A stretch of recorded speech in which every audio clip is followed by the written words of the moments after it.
my parents got divorced when I was 11 years old. I'd never heard that word before. It was kind of a new thing for me. And it just kind of set this tone of my life for the next probably 13 years or so. My mom got together with a guy who was very physically abusive. So I ended up watching my mom get beat up quite a bit in my early years. And they moved us to Montana when I was in the middle of my 8th grade year. I was about 12 years old. And they rented this house on 5 acres. Beautiful, man. Ponds right by the river and the mountains. And then this house had 3 bedrooms. It was one for them, one for my little brother, who's like a few months old at the time, and then one for my sister. And they said, Erik, you get to live in the garage.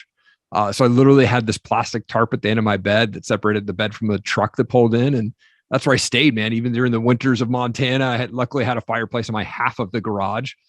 But man, it was crazy. The abuse didn't stop. In fact, when I was 13 years old, they came home arguing one night. Wasn't anything different than any other night.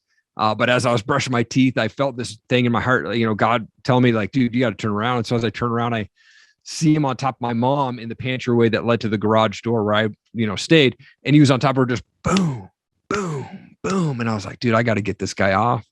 So I walked up behind him, grabbed a cast iron pan and hit him in the back of the head and split his head open.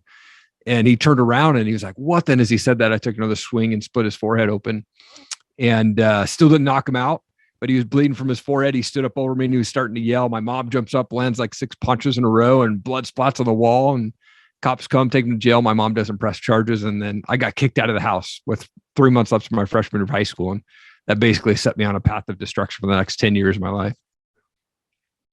Okay. I didn't expect the story to start this way. This is, we got some pretty dramatic here to start off. I mean, that's a pretty intense childhood. It was pretty crazy. You're about 14 at that time? I was 13 years old. Yeah. Basically when I hit him in the head. Yeah. Let's continue. So, I mean, at that point, where did you live at that point? Yeah, so I got kicked out and went and lived with my buddy Forrest. His dad was raised him. I slept on his hardwood floor for the last 3 months of my freshman year of high school there in Stevensville, Montana. And when I got done with my freshman year, I moved back to live with my dad back in Washington, and he rented a house for him and I. And he'd put Hunger Man meals in the freezer and cereal milk in the house, and then he would go stay with his girlfriend. And so it was up to me to go to school to make sure I was getting homework done and things like that. He put $20 in a cup for lunch money for me for the week, but I'd see him maybe 2 or 3 times a month in passing because he would stay with his girlfriend. So I basically raised myself at that point. But what that did was open up the door for a lot of bad things. I mean, I started getting into drugs pretty early on. So I was smoking pot before school, during lunch, after school. Acid, mushrooms, opium, hash, you name it. I was getting it in my system, and wasn't really a big drinker until I got arrested when I was 18 years old for having a bong. And then I was basically on probation for a year. So I couldn't do any drugs. So I just started drinking heavily, and then woke up to a Post-it note on my bathroom mirror 2 weeks after I graduated high school. It said, you can't comply with house rules. You have 48 hours to get out. And so at that point I was like, well, crap, here we go. We're going to start this adulthood thing pretty early. And went and got a credit card and got a camcorder. So, I guess it was an old like handy cam from Sony back in the day. Yeah. Right. And I really only got it so I could record my buddies skateboarding. And then I was like, dude, I can get these cards and I can go get stuff and just put it on a card and don't have to make big payments, And that was a horrible mistake. I started getting all these credit cards. So by the time I'm 21, I'm $28,000 in debt and had to file bankruptcy.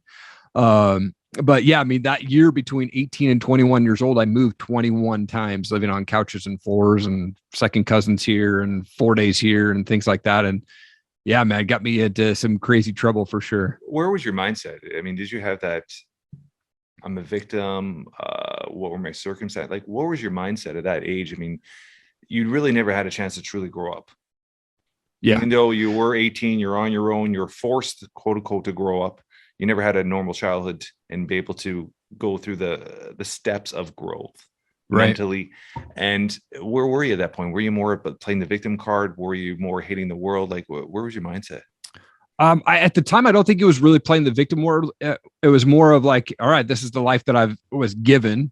And I kind of had this mindset, like, I'm just going to party it up. I'm going to live every day up until I can, I'm going to die early. So it's no big deal. I'm just going to keep doing what I think, have fun now and not worry about the future. And man, I wish I wouldn't have done that. But, here being 41 years old, looking back on, man, I probably would have been in a lot better situation now had I, gotten sober and not done those things. But yeah, I ended up really partying to my mid 20s. But my mindset was just kind of like go with the flow, and wasn't thinking about the future at all or anything like that. Yeah.